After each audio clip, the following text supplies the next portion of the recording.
So, let me tell you a quick story about this young, ambitious guy. We'll call him Jake. He's working at a cafe, trying to get ahead. And he sees this older guy who just looks successful. So he asks him for some advice, and what he gets back is, well, let's just say it's not exactly encouraging. Yeah, he gets hit with this a complete dismissal of his drive. And it's a frustratingly common thing to hear, but it just completely misses the point. Because the game has totally changed. The truth is, the world is just different now. That old, simple advice to just work hard, it doesn't really cut it anymore when you're trying to juggle school, multiple jobs, and just a way more complex world. The old roadmap is broken, so we need a new one. Okay, so let's get into this new roadmap, starting with principle number 1, sharpen your axe. This is all about a really powerful and honestly simple idea, that the absolute foundation of building any kind of wealth is mastering a valuable skill. I mean, think about it like this. Trying to jump straight into starting a business or getting rich without having a core skill, that's like trying to chop down a giant redwood tree with a dull, rusty axe. You can swing at it all day long, you'll get totally exhausted, and you'll barely even make a scratch. It just won't work. You gotta sharpen the axe first. So what kind of axe are we talking about sharpening? We're talking about high-income skills. These are abilities that are in such high demand that people will pay you really well for them. Think about stuff like video editing, persuasive copywriting, learning how to close big sales deals, or software development. These are the modern-day tools for carving out your financial future. And what's the potential here? Well, mastering just one of these skills could put you in a position to earn $10,000 a month, maybe even more. In fact, the speaker in our source material mentioned his own son hit that number within a year just by mastering videography. But it's not just about the money, right? It's about the doors that skill opens for you. So once you've got that skill and you're bringing in the money, the game totally shifts. And that brings us to principle number 2, invest and automate. See, earning an income is only half the battle. The other half, and you could argue it's the more important half, is making that money start working for you. Now, I love this metaphor. Your money is like a stack of cookies. The more you touch it, the more you trade it, the more you move it around trying to time the market, the more it just crumbles away into little fees and bad decisions. The real secret is to just set it and forget it. Let it grow. So how do you do that? It's actually way simpler than most people think.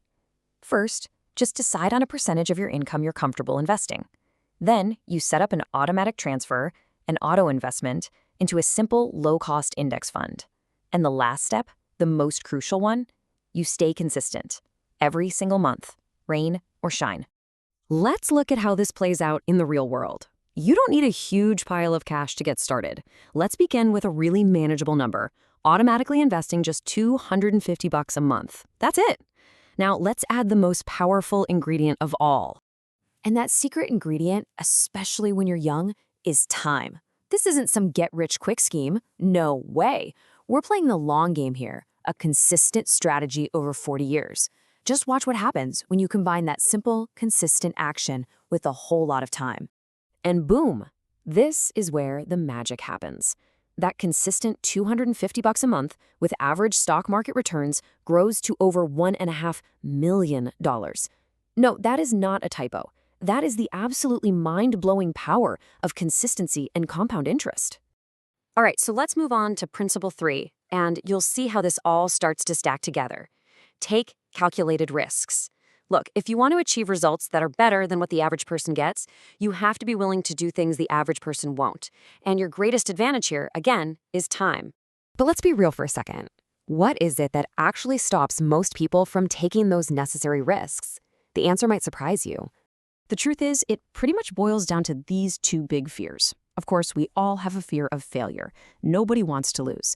But for a lot of people, the fear of judgment, what other people will think, is so much more paralyzing.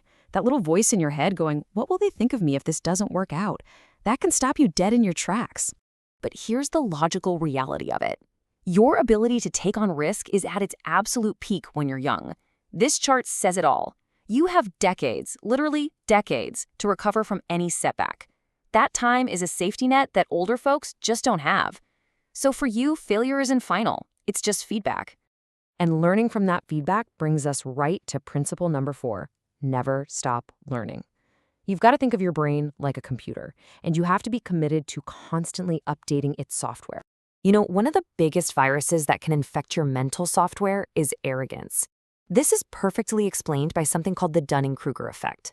It's a bias where people with very little knowledge hugely overestimate how competent they are. They get stuck on what's called Mount Stupid, this peak of false confidence, and they just stop learning altogether. The world is evolving at a crazy pace. That old idea of finishing school and then being done with your education, it's completely broken. If you aren't actively updating your skills and your knowledge, you're not just standing still, you are actively falling behind. The old saying, if you don't use it, you'll lose it, has never, ever been more true. And finally, let's talk about the environment that your mental software runs in. Principle 5 is to upgrade your circle. The people you spend your time with, they have a profound and often subconscious impact on your habits, your mindset, and ultimately your success. And look, this isn't just some feel-good theory. There's real data on this. A study from 2024 found that for every 10% increase in wealthy friends a person has, their chance of investing in the stock market goes up by almost 3%, and their chance of saving money goes up by 5%. Your circle literally makes certain financial behaviors feel normal, for better or for worse. Now, let's be super clear about something. This principle is not about ditching your old friends or being cynical and only hanging out with people for their money. Not at all. The key here is to proactively expand your circle. It's about finding mentors and peers who are already where you want to be, people who can guide you and make that path forward seem that much more achievable. All of this brings us right back to Jake, and it brings us back to you. Remember this powerful message? You are the future leaders of this world. Seriously, the world's progress depends on your ideas, your drive, and your ambition. So don't let the cynical Mr. Grumpies out there talk you out of your own potential. Don't be afraid to go after what you want. So, after going through these 5 principles, the only question that really matters is this one right here. Forget about the grand 5-year plan for just a minute. What is the first, small, tangible step you are going to take, maybe even today, to start building your future?